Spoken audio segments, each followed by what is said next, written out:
Cikendia Fakoli kuma Fakoli daba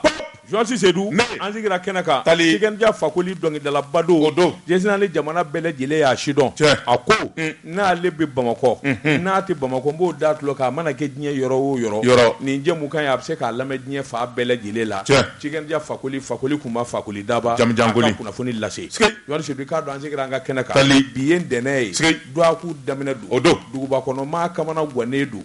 Jonsi Seydou ntɛnɛn dugu maa jɛ ka ban min bɛ ko la o min di kola an bɛɛ lajɛlen tɔnsi jɛlen don Jonsi Seydou k'a dɔn an bɛɛ lajɛlen bɛ jɛ ka bɔ ɲɔgɔn fɛ so ni ka dugu kɔnɔna sɛgɛrɛ an bɛɛ bɛ bɔ dugu kɔnɔna na ka so sɛgɛrɛ wulada fɛ o de la an bɛ taa karaso ɲɔgɔn na an bɛ taa kalamini ɲɔgɔn na Jonsi Seydou n'o dabɔra ka ban kamanagan dabɔra Jonsi Seydou k'a dɔn mobilitigi ko sira de ye ale ta ye nin sira belebele ale min ye sen 4 ye a ka to ale bolo Jonsi Seydou k'a dɔn i b'o kamanagan na i jɔlen katakatantigi bɛna a k'i la ten i ka suma kojugu tɛmɛ ka bonɲɛ sa ci min bɛ ne bolo y'o dɔn wa waati duman fɔ kalalandigi ti duman fɔ dɛ a b'o de f'i ye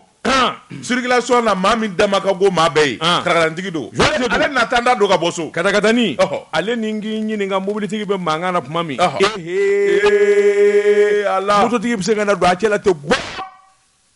aw ka fa de b'aw la o bi ko ye dugu jɛ mago min bɛ ne na dugu kɔnɔna na o b'aw la de a ti bɔ ɲɛ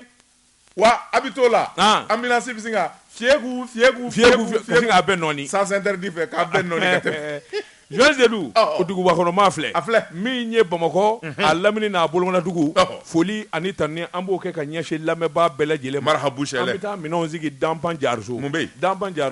sisan b'a sɔrɔ ne ka cɛkɔrɔba i ye Tugunɛ Tunkara a dalen bɛ gwɛlɛ kan dugutigi kɛrɛfɛ min ye awa n k'i ɲininka Moribo ye i k'a dɔn baara ka jɛgɛfɔ lamɛn ni ne ko ne fa i ye Tugunɛ a bɛ sin ka yɛlɛ kwa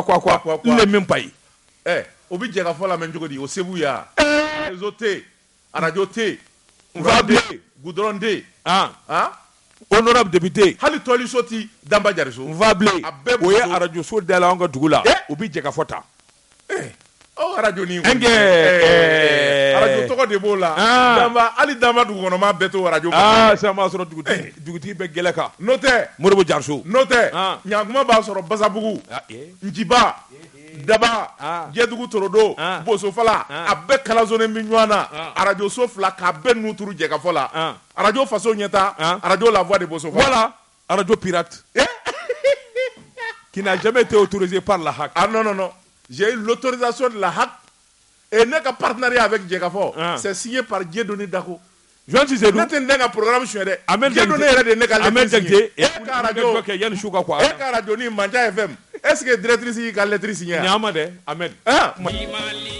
Tabatungara min kun bɛ dugutigi bulon kan a t'a bɔ dugutigi denkɛ k'i kun da kogo la n bala cogo bɛ di dɛ Jonsi Seydou misirima n'a ye dɔnkili da maa min b'a laminɛ a b'a to ka gɛrɛ o de la o ye tiɲɛ Jonsi Seydou k'a dɔn n bɛ bɔ ni sɛbɛn ye sɛbɛn min n'u k'a ma l'indépendant kana bila sɛbɛnni kɛba a tɔgɔ de ko Abilaye Jara kɛ ko a k'i k'a dɔn tile 2 na ma ja sabula cɛw ye ɲɔgɔn sɔrɔ mugubonda la nka ni cɛ kɛra bingannikɛla ni so ni awɔ ŋanamuŋanamumaa ye Jonsi Seydou k'a dɔn a da bɛ to i la Bamanjuw ka suɲɛni a n'u ka bingani wale Jonsi Seydou k'a dɔn t'u suda i la abada natɔ don kɛlɛ la i k'a dɔn olu b'i dɔdɔlimaden i ɲinɛ kɔnɔ ma to ka sin ka suuri ka ten Jonsi Seydou k'a dɔn tile 2 in na mugu a kasika bɔra kosɛbɛ min ye Bamanji ye cɛ 70 cɛ 80 dɔw ko cɛ 100 Jonsi Seydou k'a dɔn olu kɛra fure ye nka min y'an ka sɔrɔsikulu ye minnu y'u ni di n'olu kun tɛ n'u ka saya tɛ Jonsi Seydou an bɛ kuma min na san b'a sɔrɔ an t'o la a bɛ cɛ maa 27 bɔ sɔrɔnasiw la Jonsi Seydou k'a dɔn diɲɛ nin ye sɛbɛnnikɛla ko a ko Bamanjuw ka bingani wale i k'a dɔn a ti ban Jonsi Seydou k'a dɔn nin don 5 heures du matin ka taa bila 6 heures du matin na yan ka di yen ye Jonsi Seydou k'a dɔn min ye Bamanjuw ye jihadisiw i k'a dɔn u labɛnnen ba nka a bɛ n'a fɔ u ye ko in labɛn a bɛ ne ka kalo caman bɔ doni ni bɔli jateminɛ min ni min kan ka kɛ a wulikajɔ kan ka boloda min fɛ ni an kɛra dɛsɛfɛn ye an kan k'an juru fa min fɛ u y'o bɛɛ lajɛlen jateminɛ Jonsi Seydou sɛbɛnnikɛla ko Mondoro sɔrɔsika min bɛ yen u ye labɛn kɛ i k'a dɔn mobili blindé 2 o suɲɛnen kun d'u bolo maa caman cɛ 100 bonyanko dɔw ko ten olu bɛ moto la u kelen bɛ ka mugujugu don mobiliw la ani motow la Jonsi Seydou k'a dɔn awa an ka sɔrɔsiw sɔrɔsiw sigilen tɛ n'a ye koyi da fa bɛɛ lajɛlen kɛra bolo da ye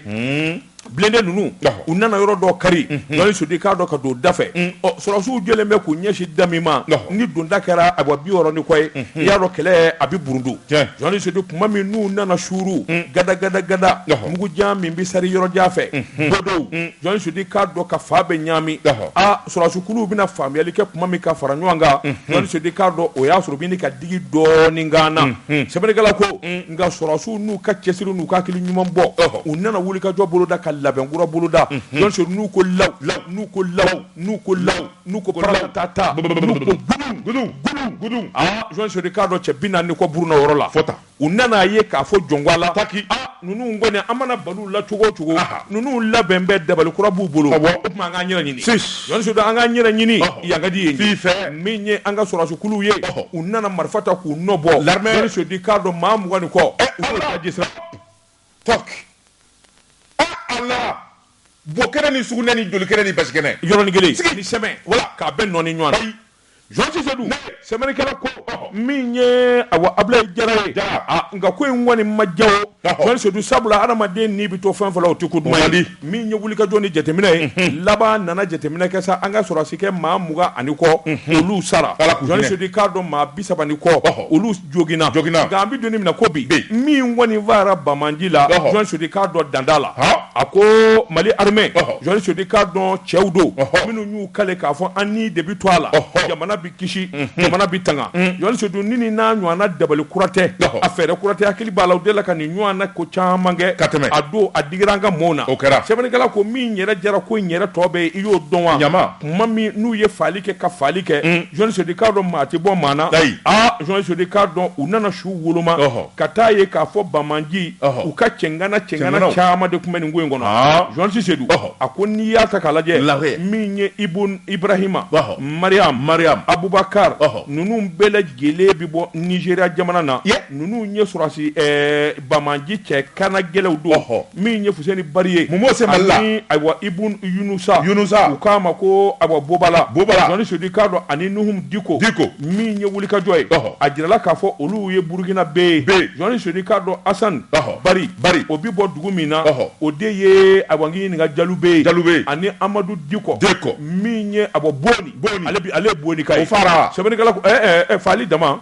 u bɛɛ su fununen bɛ yen u su fununen dalen don yen o tɛmɛnen kɔfɛ Ag Isa alias Nasur jɔnni sedu k'a dɔn o fana dajira o ye maliden ye sɛbɛnnikɛla ko jɔnni sedu k'a dɔn an ka cɛdenw tora la o kamikami ni dusukasi banna nka min ye sɔrɔtisa ye a tɛ taa nin kɔ jɔnni sedu sɛbɛnnikɛla ko i k'a dɔn min kɔni ɲɛna o de ye ka tila k'u gɛn jɔnni sedu k'a dɔn kura cɛ o cɛ la u y'o ni kɛnɛ karaba yɔrɔnin bɛɛ lajɛlen la sɛbɛnnikɛla ko mɔgɔw bɛ min fɔ u t'a ɲɛdɔn jɔnni sedu k'a dɔn maa min sara la a da tɛ se ka fɔ su min bɛ yen n'o ye Bamaji su ye Mondoro a da tɛ se ka fɔ ayi a da tɛ se ka fɔ kana sifuru fɔ dɛ kana fɔ duradɛlɛ mɔgɔw bɛ yen a da tɛ se ka fɔ kana fɔ k'u tigɛ fo ka dugukɛlɛ tigɛ a nɔfɛ sɛbɛnnikɛla ko nin jɛ 4 ba in min ye Katiba olu ka ŋana cɛ 4 o fara jɔnni sedu k'a dɔn olu tora la sɛbɛnnikɛla ko a ma dan o ma dɛ sabula wulikajɔ ni jateminɛw y'a jira nin labɛn min kɛra jɔnni sedu k'a dɔn janfan jugu don janfan min ɲɛ bara ka ɲini an ka sɔrɔsikuluw fɛ jɔnni sedu k'a dɔn yɛlɛma caman donna wulikajɔ caman donna sabula min ye awa jizim k'a dɔn olu bɛ ko in kɔnɔ jɔnni sedu k'a dɔn tɛmɛnen kɔfɛ min ye Iyad Agamali Faransi denw olu ka mɔgɔw b'a jɔnni sedu k'a dɔn jɛkulu caman de farala ɲɔgɔn kan ka nin dabali jugu in tigɛ n ka armée kama nka u bin o bin an ka sɔrɔdasiw quoi jɔnni sedu sɔrɔdasiw bɛ dabali kura ni fɛɛrɛ kura tigɛ ni min kɛra o ɲɔgɔnna wɛrɛ kana kɛ n'o tɛ binkani minnu kɛra fɔlɔ o jugara jɔnni sedu k'a dɔn o ɲɔgɔnna wɛrɛ tɛ kɛ nka min ye blende ye o fila u y'o sɔrɔ min voilà blende 2 tun b'u bolo o bɔra min lance-roquette tun b'u bolo u y'o bɔ mini voilà 12-7 ninnu minnu kisɛ bɛ maanifin tugukala ni wolokala bɔ u y'o kisɛw bɔ min jɔnni sedu sɛbɛnnikɛla ko armée kɔni bɛ furanin na fo ka taa bila Burkina frontière la fo Niger frontière la jɔnni sedu k'a dɔn sagi t'a la koyi u k'a fɔra fɔ ɲaamɛ maa minnu kɔni ye nin kɛ jɔnni sedu b'u si la tunu de ye nin kun ye sɛbɛn ye an ɲɛ min s'a la ka bɔ l'indépendant kɔnɔ a ka bi bɔli la Tɔgɔ ne bin tigɛ don mi bɔ ni sɛbɛn ye an ko min ma le pays Kasiriba n'o ye Ibrahima Jite ye nin y'a ka sɛbɛn ye Jite ko i bɔra ka wale min fɔ n'a kɛra an ka jamana sɔrɔdasiw la janfa don janfa min don janfa tigi dɔnnen bɛ sabula fɛn min ye diɲɛ seleke naani bunakun kan Mali bɛ gɛlɛya min na a dɔnna maa minnu ye gɛlɛya sigi an ka jamana kan wa fɛn min ye o jɛkulu jugu ye hali bi olu de bɛ ka jamana kelen in janfa Colonel Asimi Goita ka fara fɛn min ye a ka sɔrɔdasi ɲɛmɔgɔw kan Colonel Sadio Kamara ka fara colonel cɛ 5 kan nin bɛɛ lajɛlen faralen bɛ ɲɔgɔn kan bi ni k'u bolo kɛ kelen ye sabula u y'a dɔn k'a fɔ Mali janfaba fila tɛ Faransi n'a teriw don sɛbɛnnikɛla ko a ko fɛn min ye vidéo jugu dɔ ye o kɔni jarunin bɛ nin waati in na Faransi n'a dɛmɛbaaw fɛ maa dɔw bɛ yen u fila bɔlen bɛ u bolo fila sirilen b'u kɔfɛ u bɛɛ lajɛlen fagalen don k'u jeni ka tila k'u su don dingɛba dɔ la sɛbɛnnikɛla ko a ko fɛn min ye vidéo in ye dɔw kɔni y'a jira ka audio dɔ tug'a la audio in kɔni bi Mali armée de jalaki k'a fɔ an ɲɛ tɛ nin na Mali armée de filɛ nin ye ka filaw fa u ye nin de kɛ tan ka nin kɛ tan sɛbɛnnikɛla ko ka malidenw ja lawuli ka fɛn min ye an balima filaw bɛ k'u su walasa u ka se ka wuli ka kɛlɛ kɛ sɛbɛnnikɛla ko a ko fɛn min ye Mali sɔrɔdasiw ye u kɛlen ka vidéo in sɔrɔ a n'a kumakanw u ye wuli ka jɔ kɛ ni k'a ɲɛɲini kɔni o bi sen na an bɛ don min na ko bi nka min sɛbɛkɔrɔ jɛlen bɛ de ye k'a fɔ yɔrɔ min n'u b'o tɔgɔ fɔ ani wale in kɛra yɔrɔ min Mali armée ma se yen sɛbɛnnikɛla ko an bɛ don min na ko bi fɛn min ye Faransi a n'a dɛmɛbaajugu ye olu de bɛ nin jɛjugu in jukɔrɔ ni hakili b'a la fɛn min ye janvier kalo tile 17 san 2022 fɛn min ye Mali ani Mauritanie ni ɲɔgɔn cɛ frontière la fɛn min ye Mauritanie ka maa 7 olu su taara ye nin nkalon kelen fɛn min ye Faransi teleso a n'a RFI n'a radio sow u ye nkalon tigɛ ka da armée la sɛbɛnnikɛla ko o kun tɛ dɔwɛrɛ ye embargo tandankɛ don min bɛ se k'a to sira min bɛ Mali ni Mauritanie cɛ kɛlɛ ka wuli olu k'o sira tigɛ kɔngɔkanw minɛ jamanaden bɛɛ lajɛlen ka halaki o tɛ kɛ jamanadenw ka wuli Asimi kama o tɛ kɛ i ye Faransi ka bila ye wa ha sidi ninnu o tɛ kɛ on a tout compris sɛbɛnnikɛla ko a ko ala de farala an kan sabula fɛn min ye Mauritanie ka denw ye olu yɛrɛ de bɔra ka taama Mauritanie parti politique ani société civile u ye kule k'a bɔ u ko nin wale min filɛ nin ye nin tɛ Mali armée bolo nɔ ye sabula fɛn dɔ bi sɔrɔsiya bunakun kan maa min bi sɔn min ma ani maa min ka kɛlɛkɛ cogo o dɔnnen don ko sɛgɛsɛgɛli yɛrɛ de bɛ sen na service jugu dɔ de bɛ Faransi bolo u ko min ma service militaire secret o de bɛ nin wale ninnu na Mali territoire kan ka nkalon da Mali armée la sɛbɛnnikɛla ko ko fɛn min ye Mauritanie ta ɲɔgɔn na u b'a fɛ k'o kɛlɛ de wuli jaabali ɲɔnɔ mara la ka jamanadenw y'a faamuya sabula fɛn min ye armée u ka kunnafoni di sira min bɛ yen n'o ye diriba ye kununko o yɛrɛ ye communiqué kɛ k'a jira jamanadenw na k'a fɔ nin kuma min bi fɔ n'a nkalon bɛ ka da Mali sɔrɔdasiw la a bi nkalon a sini nkalon sabula anw ka armée ye armée kololen ye armée ladamulen don u ka wuli ka jɔ n'u ka cɛsiri tɛ dɔwɛrɛ ye buna hadamadenw n'u bolofɛnw bɛ se ka lakana cogoya min na malidenw yɛrɛ ɲɛ b'a la armée kɛ o kɛ ka kɛlɛ kɛ n'u ye se sɔrɔ u bi maa dɔw ɲɛnɛma minɛ ka na n'o ye u ye se sɔrɔ mun kan u b'u ɲɛnɛma minɛ ka na n'o ye o ka tiɲɛ fɔ o bi ka tiɲɛ de fɔ o bi kɛ sɛbɛnnikɛla ko a fɔ anw ka armée bɛɛ fa ye n'a ye maa o maa sɔrɔ a b'o fa sɛbɛnnikɛla ko o bi nkalon o sini nkalon sabula fɛn min ye diriba ɲɛma ye ale yɛrɛ de ye sɛbɛnni kɛ ni ka ɲɛfɔli kɛ chef d'état-major ko a bi jamanadenw hakili sigi nin tɛ Mali armée nɔ ye wa maa kana nin nkalon jugu da Mali armée la sɛgɛsɛgɛli bi sen na hali bi min bɛ se k'a to ko in ɲɛ ka dɔn sɛbɛnnikɛla ko a ko fɛn min ye fiɲɛ taa f'a ye o dɔnna sabula Faransi gɛnnen don taabatɔ ti bo ɲuman kɛ o tuma Faransi taatɔ b'a fɛ k'a bɛɛ lajɛlen de ɲaami sa Mali ka dafi olu k'u yɛrɛ sɔrɔ sɛbɛnnikɛla ko attaque min kɛra Mondoro ni terroriste cɛ 200 ni kɔ o tora la sɛbɛnnikɛla ko o kɔni ye Faransi de malo sabula u tun b'a fɛ ka Mali armée de jigi dingɛ kɔnɔ o tuma ni Mali armée dɛsɛra u b'a fɔ tu vois na anw de a tɛ se ka dilan a tɛ ɲɛnabɔ a bɛ dilan koyi Faransi bɛ Faransi tɛ yen a bɛ dilan u ɲɛ donnen don anw de la o Poutine tɛ nin ye n'u ye cɛ ka t'u k'o kan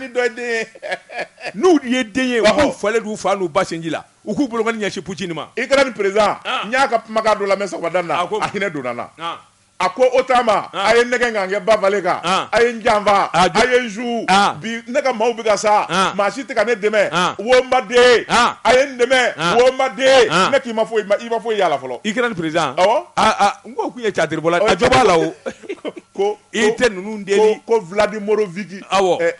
Polensky wa mun t'a to a dɔn e yɛrɛ ɲɛ bɛ kɛlɛ natɔ la i t'a fɔ n sɔn na i t'i yɛrɛ bila jagoya cɛ la Américains ni Français de y'a su ka bila Poutine la u y'a janfa mais non fo ka sa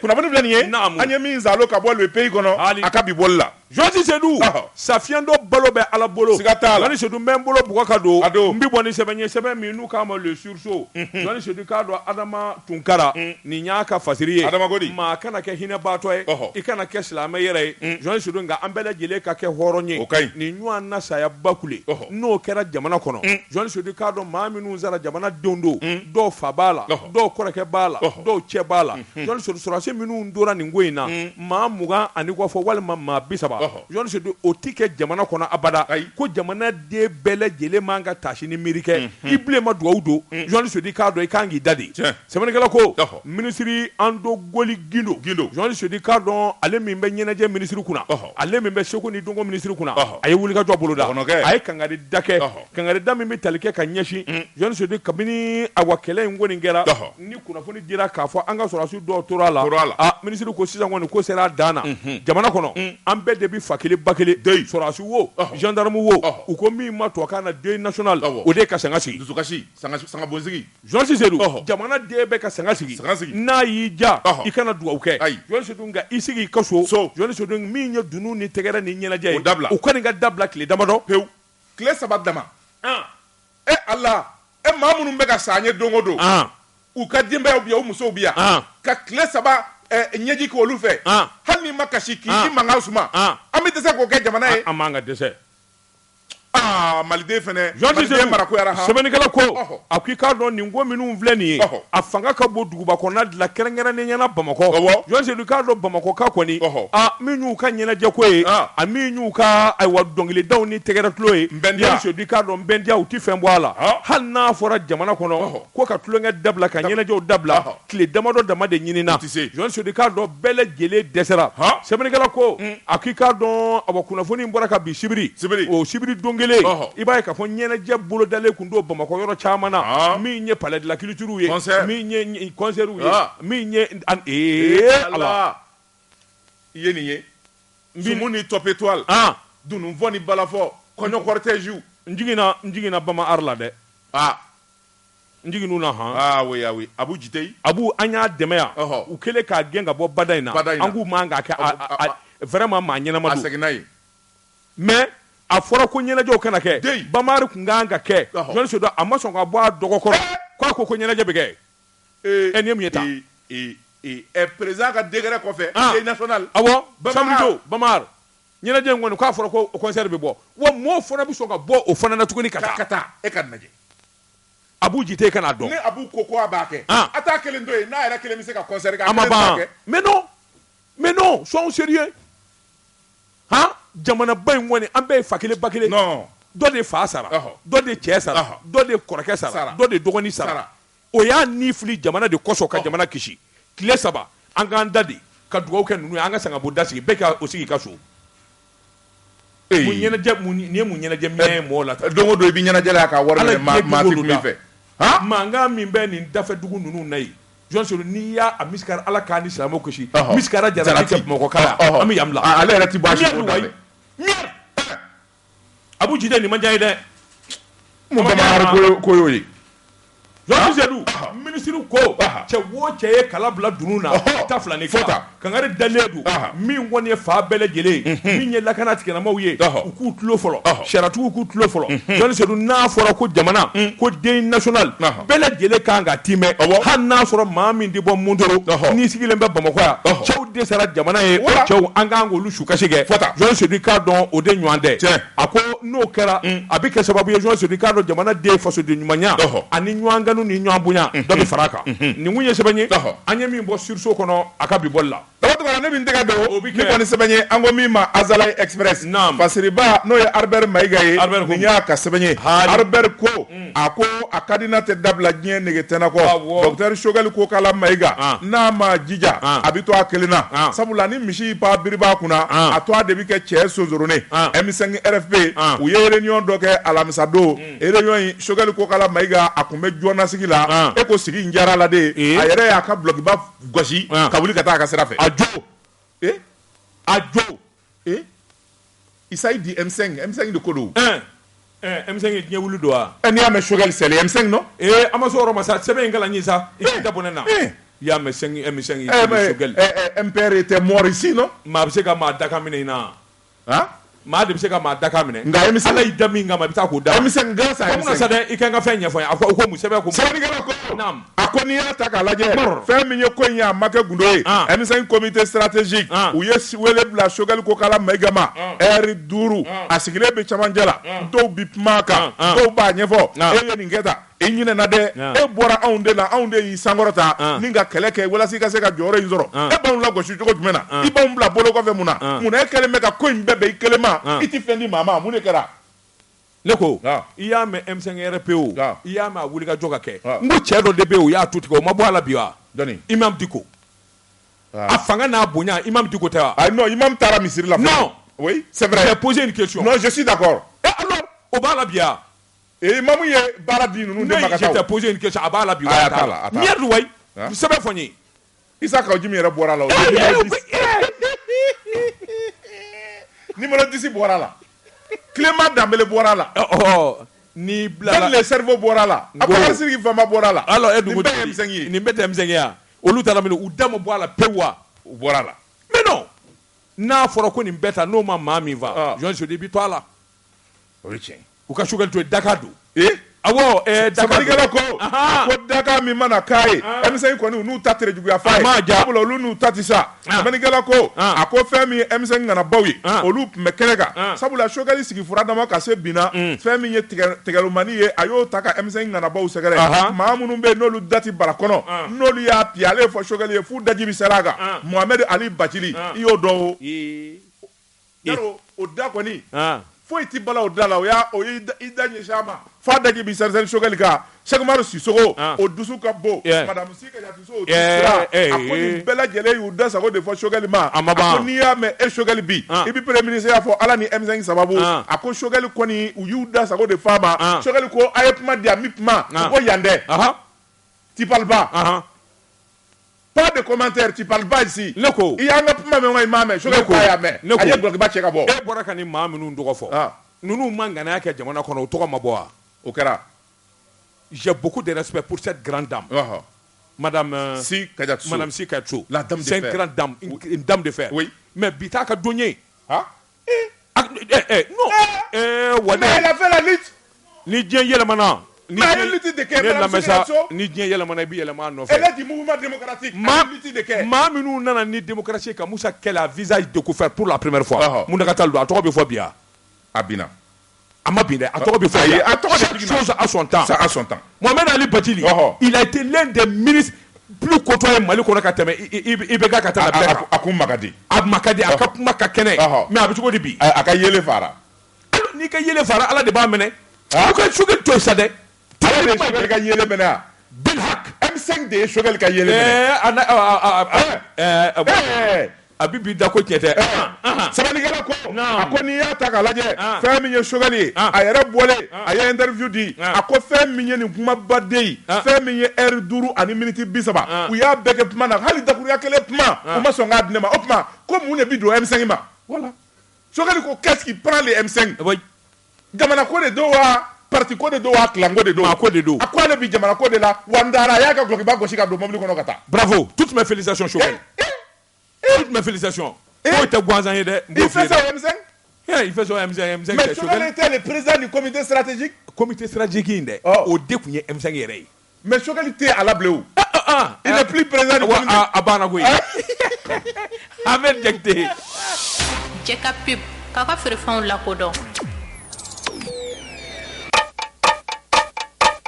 nɛgɛ kanɲɛ 12 sera Bamako k'a fɔ jiginɛw ka bonyamasegin bɛ aw ye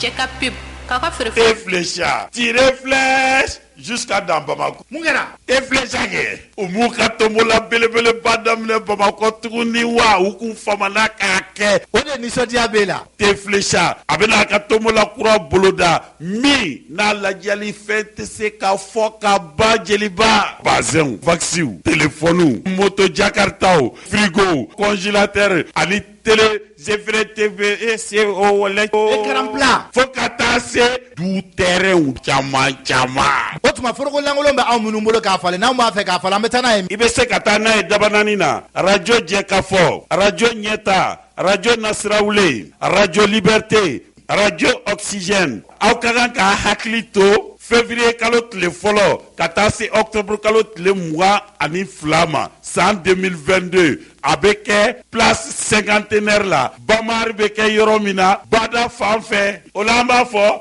côté flécha Tirez flèche. place c'est bada jusqu'à daba kɔnɔ. Dawatingara Naam. mbala cogo bedi Josi Sodo a ka di na date bila diɲɛ negetana kɔ. siga t'a la n bɛ bɔ ni sɛbɛn ye sɛbɛn min n'u k'a ma interdit Bamako. Johnny Seydou i k'a dɔn minisiri jɔlen minisiri min n'a ka wulikajɔ ka di jamanadenw ye minisiri min bɛ sariya kunna jamana ɲuman tɛ sɔrɔ ni sariya tɛ jamana tɛ basigi ni sariya tɛ nganamu ni bingani ni sɔnni tɛ ban jamana kɔnɔ ni sariyatigiw tɛ o ye tiɲɛ ye Johnny Seydou i k'a dɔn yalima mura bɛ ɲini ka sariyatigiw minɛ wa u bɛ ka sumaya ayi u bɛ ɲini ka sumaya Johnny Seydou u bɛ ɲini ka sumaya sɛbɛnnikɛla ko tuma min ni fanga daragila Ibrahim Boubacar Keita la bɛɛ lajɛlen ko payi min ye ko ye a taara ka kalifa cɛ min ma ka soge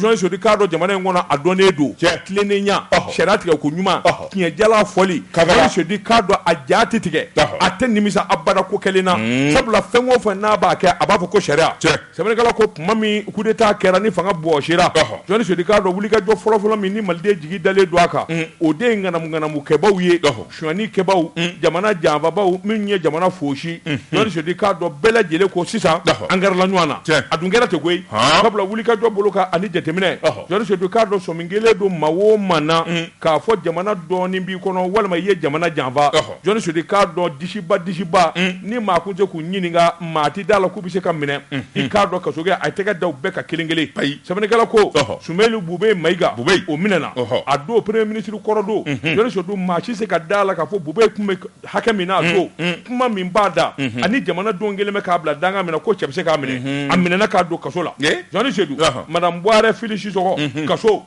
Johnny Seydou k'a dɔn a don ministre wɛrɛ min kun bɛ yen n'o ye Mahamadu Kamara kaso ministre kɔrɔ caman minɛna min ye n ɲininka ayiwa maire kɔrɔw ye a caman welela ka t'u ɲininka Johnny Seydou k'a dɔn sɔmin kelen don k'a fɔ nin bɛɛ lajɛlen janfa kɛ nka Bube in ka ko u minɛna min na o de ye jamanakuntigi tun bɛ yaala avion min kɔnɔ sɔngɔ kelen ma don a la dɔw ko miliyari 20 ni kɔ dɔw ko 30 ni kɔ dɔw ko 40 a kɛra ka maa minnu don fanga na sɔmin kɛra la k'a fɔ olu de ye ko in yuruku u ye miliyari caman de da u kun u minɛ k'u filɛ mais vas-y je t'écoute je te répondrai de la plus belle manière je te vois je parle pas merci e ko kasoge de ka dossier do wa namu Johnny Seydou sɛbɛnnikɛla ko u minɛna ka t'u datugu nka an bɛ donni minɛ ko bi tɔw bɛ yen dɛ warisunnaw bɛ yen dɛ e ti parles à qui nam warisunnaw tɔ bɛ yen Johnny Seydou ninnu minɛ furadama ka n'a bila bi la an ma cɛ giriman wɛrɛ to a mɛn k'o minɛna fɔlɔ o tuma kasoge n'a ma wulikajɔ boloda ni ka kilisi kura fiyɛ Johnny Seydou k'a dɔn u bɛ ka dabali min ɲini ka s'a la sabula an bɛ donni minɛ ko bi Johnny Seydou k'a dɔn awɔ o tile o ye hakilina caman de bɔ k'a bin waridunko ni awɔ ŋanamu na Johnny Seydou k'a dɔn jamana min kɔni ye hakilina kura ye ani suɲɛni kuraw bɛ boloda don o don min ye ɲɛmaa kuraw ye i directeur wo Johnny Seydou k'a dɔn i ministre wo i k'a dɔn ka taa se o n'a ɲɔgɔnna damanda hali kɔsɛbɛ u b'a fɔ INPS directeur ko 54 a sara kalo la o ye hɛrɛ ye INPS directeur kura in tɔgɔ di de e tɛmɛna ye ne ko i yɛrɛ kɛ lalatɔ i bɛ nin ɲɛdɔn bɛɛ ye n bɛ mun ɲɛdɔn mais je n'ai rien à dire le nouveau directeur de l'INPS 54 millions par mois je dis je n'ai rien à dire ah bon ok d'accord kasoge ka dossier de t'e bolo wa taa n'a ye nam oui, j'ai compris. Quoi? Toi, ton problème, c'est Kasogi. Non. Attention, je n'ai pas de problème.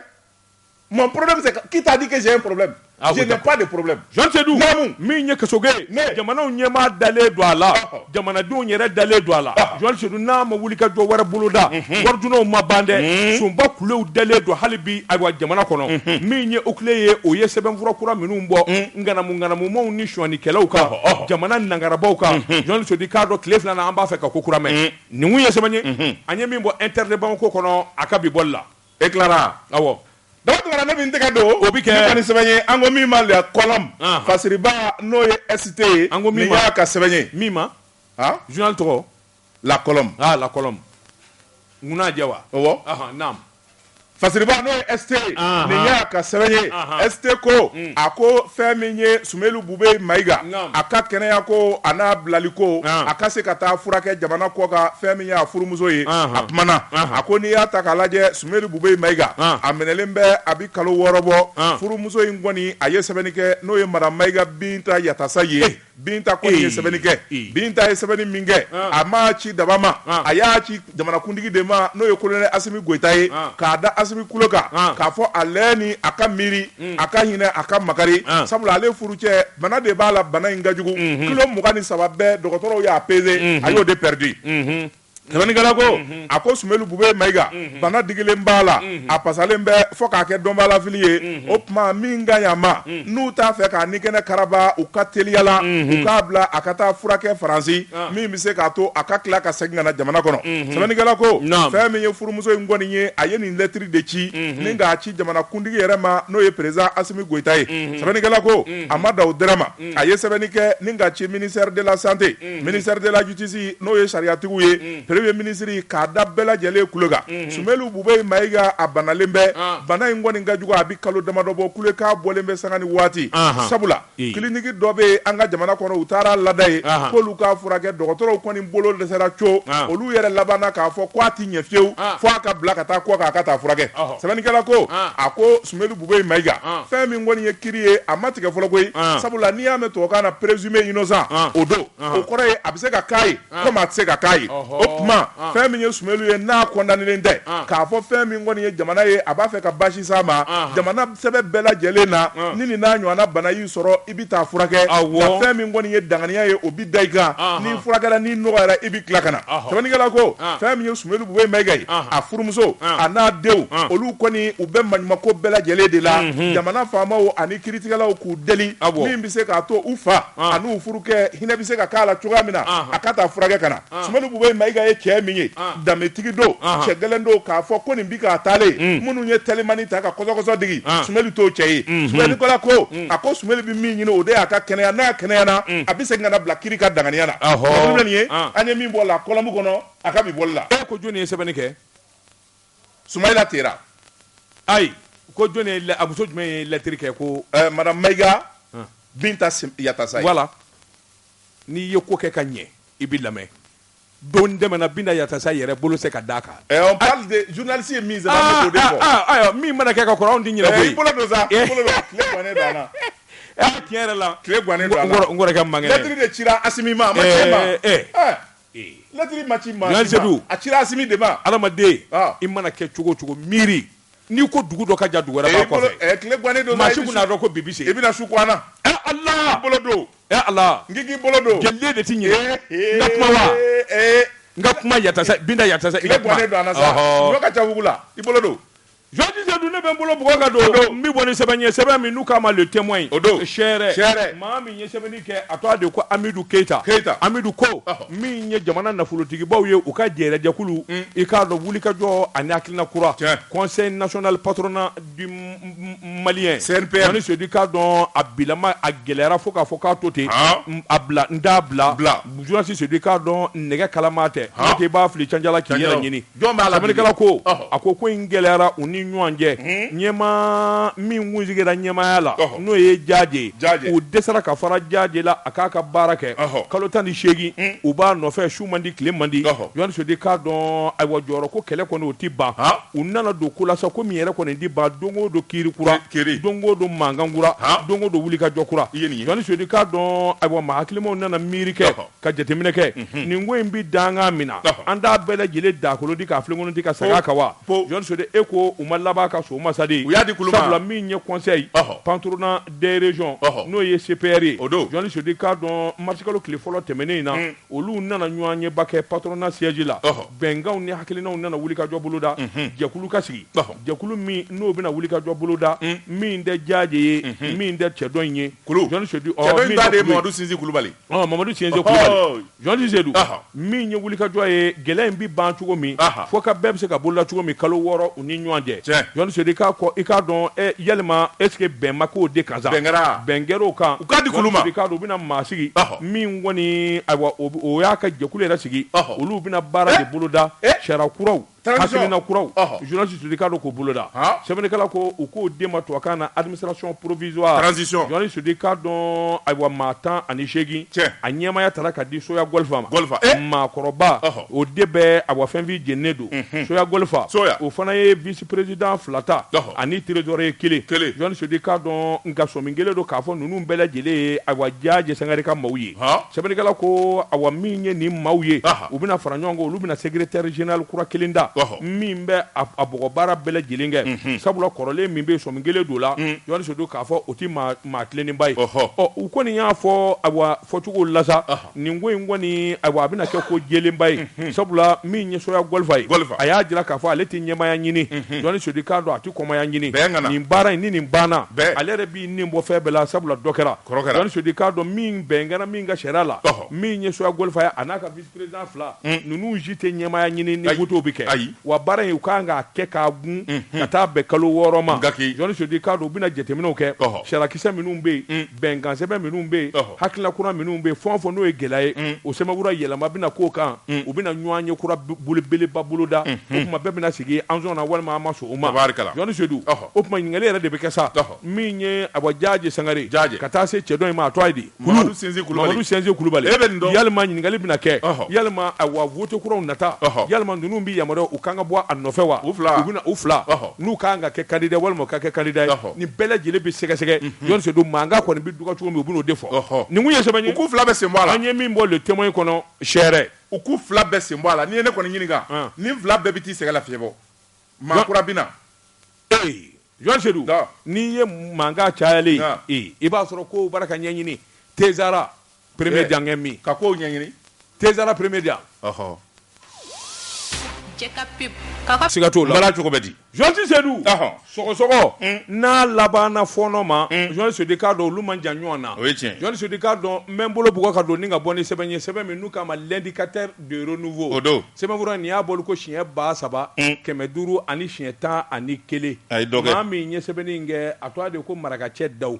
Alhaji Marakacɛ Dawu ko a ko i k'a dɔn ni Ala jɛna n'a ye min ye ɲina i mura ka taa fara hiji kan a bɛ kɛ min ye kunnafoni jɔnjɔn ye a sɔrɔla ka bɔ Saudiya i k'a dɔn faamaw fɛ yen u y'a jira k'a fɔ an bɛ ne ka san 2 bɔ min ye maganda ye a gɛlɛyara fo k'a fɔ k'a to ten banajugu Ala gɔngɔli min n'a tun bɛ diɲɛ na Covid 19 o de kɛra sababu ye k'a bɛɛ lajɛlen dala sa Covid banna min kɔni ye wulikajɔw ni jateminɛ ye Covid kɔni a jɔda tɛ bilen a banna sunkalo la mɔgɔ bɛ taa sunkalo la Poutine a ye Covid ban tubabu yɛrɛ tɛ Covid kuma fɔ bilen bɛɛ ko Poutine sunkalo la mɔgɔw bɛ taa ayiwa sunkalo kɛ Makan journaliste de k'a dɔn o ye mura ye i k'a dɔn ɲinan labɛn bɛɛ lajɛlen fɛɛrɛ bɛɛ lajɛlen tigɛlen don min bɛ se ka to a bɛ dafa sɛbɛnnikɛla ko kunnafoni kɔni jɛnsɛn maa min bɛ n'o bɛ affaire religieux n'o bɛ diinɛ ko kunna n'o ye Abibu Kani ye i k'a dɔn a ye kunnafoni jira a ko nin kɔni ye kunnafoni duman ye nin ye tare ye ka sababu kɛ alisilamɛw i k'a dɔn san 2 Makan datugulen don silamɛw la min kɔni ye ɲinanda in ye a giringajɔ n'a jama a bɛ sɔn ka barika bɛ sɔn ka bonya kosɛbɛ sabula maa ma kun ka taa san dɛmɛnenw na olu bɛna taa fara kuraw kan journaliste de kuma Makan a nafa ɲina i ko dakɔnɔ ye wulikajɔ ni jateminɛw labɛnw kɔni bɛ sen na agence de voyage u caman kɔni jɔlen kun don journaliste de k'a dɔn ayiwa min ye kɛra dayɔrɔ sɛgɛrɛli ye journaliste de k'a dɔn a kun b'a Ala ka n'a to jɔnsi la min kɔni ye wulikajɔw ni jateminɛ Makankaw bɛ labɛn na u baara ka dabalitigɛ kɛ journaliste de min kɔni bɛ se k'a to bɛɛ lajɛlen a bɛ se ka Makan sɔrɔ cogo min na nin kun ye sɛbɛn ye a ɲɛ min zalo ka bɔ l'indicateur de renouveau kɔnɔ a ka bi bɔli la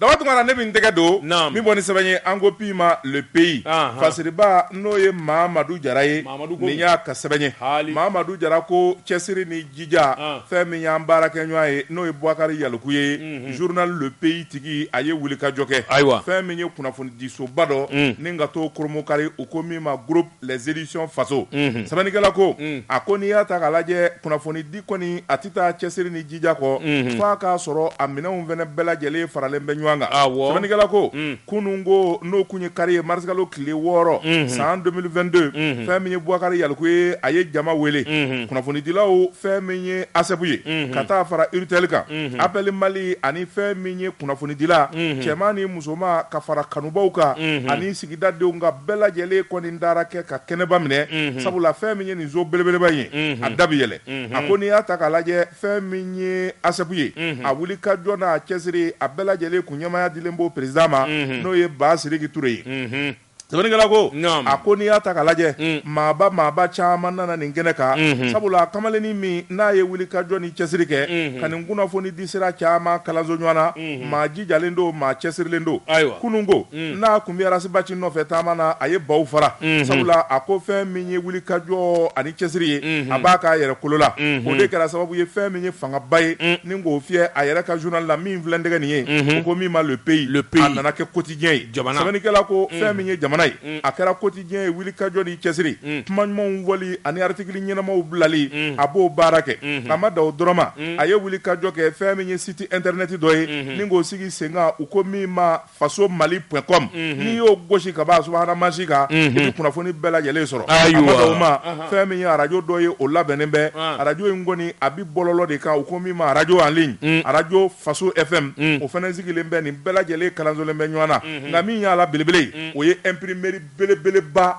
o de b'a bolo min bi journaliw bɔ la révélation k'a boso ni k'a kɛ journal y'a cɛ ka ɲɛ Faso imprime c'est Boubacar Yaliku ye non a ko n'o tɛmɛna ka bɔ yen fɛn min ye wuli ka jɔ révélation tɛ bɔ yen c'est Babouya notre éditeur ouais bon Yaliku ye ka image ka ɲi sisan a ka ɲi ni Babouya ta ye mais le prix le prix tu cherches le moins cher. Yaliku ye kɔni ka image ka ɲi j'ai demandé le prix voilà je vais demander le prix voilà merci mais Yaliku ye ɲininka a ka prix fɔ d'accord il n'a pas de problème n'i taara a b'a bouillé fu i bɛ angiri wari dɔrɔn de a b'a bouillé fu sɛbɛnnikɛla ko a ko n'i y'a ta k'a lajɛ fɛn min ye Boubacar Yaliku ye ka fara fɛn min ye a ka directeur kan n'o ye Gindo ye a ye maa de fara a yɛrɛ kan minnu bɛ se k'a dɛmɛ baara in na sɛbɛnnikɛla ko cɛ gojo caman de b'a bolo i n'a fɔ Burama Gindo n'a ɲɔgɔnnaw denmisɛn caman bɛ a kelen bɛ k'olu bolo don baara la fɛn min ye imprimerie journal ka fara fɛn min ye sɛbɛn nafama caman kan ni Boubacar Yaliku ye n'i y'a d'a ma o yɔrɔnin bɛɛ teliyala u b'a boso ni k'a di sɛbɛnnikɛla ko a ko fɛn min ye Boubacar Yaliku ye a kalikan ye kunnafoni di a bɛ se ka segin a minɛn kɔnɔ cogoya min na maa minnu bɛ yen n'olu ka baara ye kunnafoni di ye olu de n'a cakɛdaw ka kan wa an kan ka ɲɔgɔn dɛmɛ de maa wɛrɛ n'o ye julaw ye u kana sen don an ka secteur la o de bɛ kɛ sababu ye ni k'an ka baara tiɲɛ a ka nin kununko dayɛlɛli a kɛra nisɔndiya belebeleba ye sabula fɛn min ye kumaw ani foliw tɛmɛnen kɔfɛ ka bɔ yen dolandalaw olu taar'u bila u fila ni dɛbɛ la nisɔndiya ani badenya dolanda o kɛnɛw sigira min n'a ɲɛmaaya kun dilen bɛ fɛn min ye commune Kalabankɔrɔ commune o maire ani kunnafoni diso a ɲɛmaaw ma kunnafoni min ye an ye min zalo ka bɔ le pays kɔnɔ a ka bi bɔli la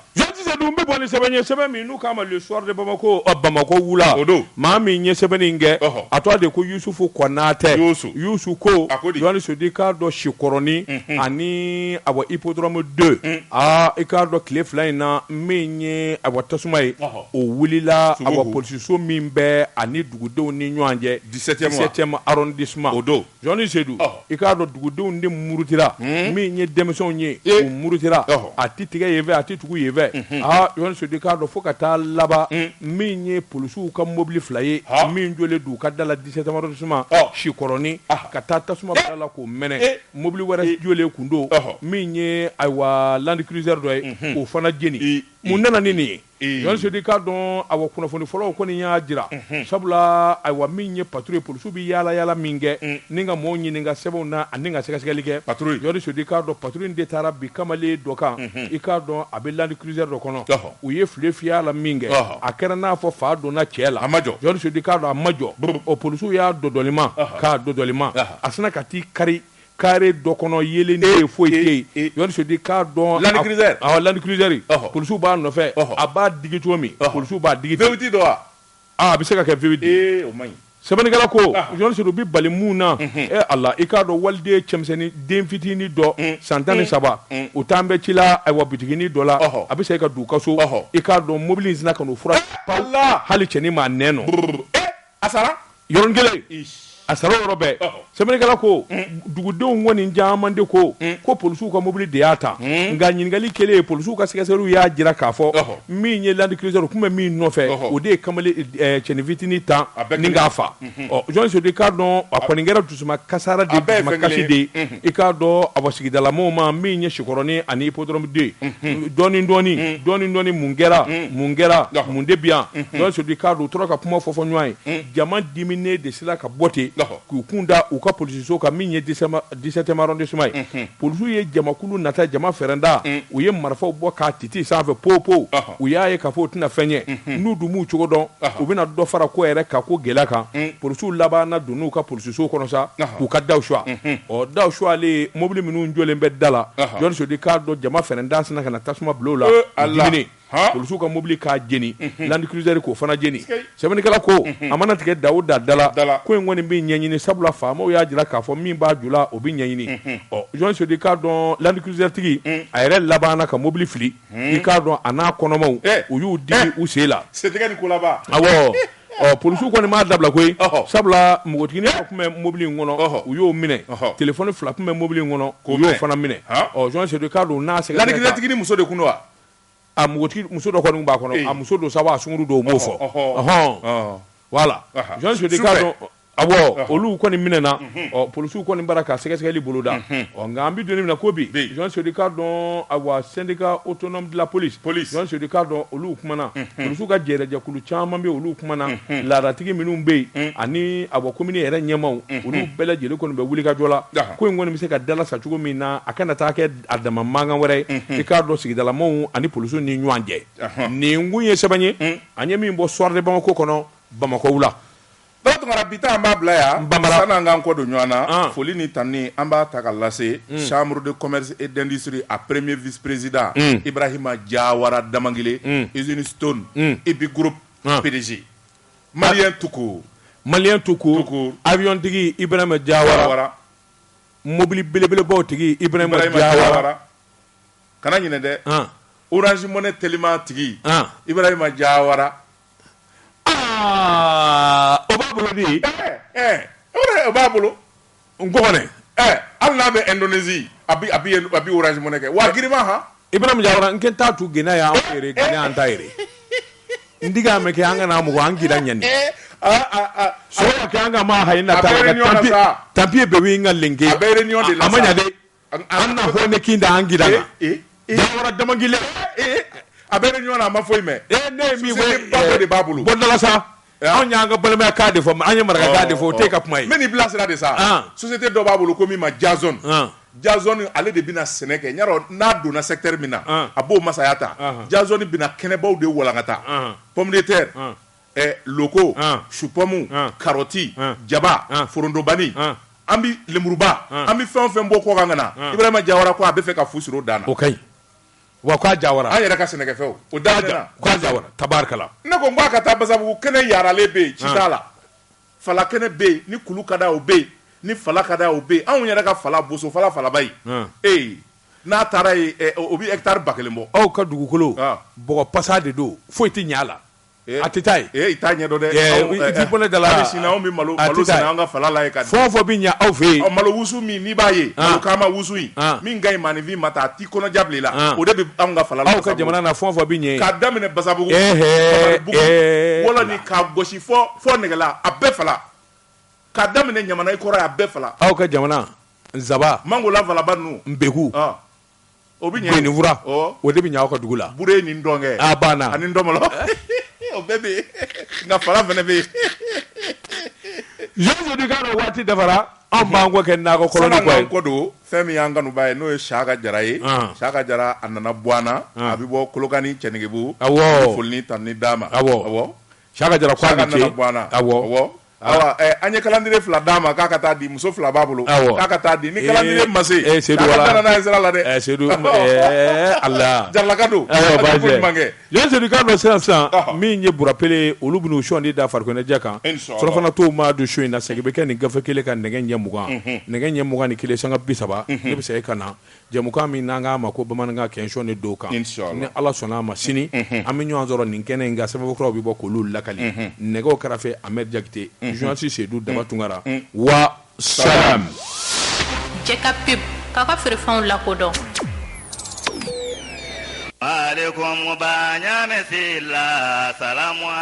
Banyame Sila i bɛ se ka dɔ fɔ an ye i ka bana furakɛtaw kan. A fɔlɔ o ye koko ye ani sumaya ani typhoïde ni kolobati juguman bɛ mɔgɔ min na ani furudimi ani lɛminanpo ni koloci jugumanba bɛ mɔgɔ min na ani tension ani diabète juguman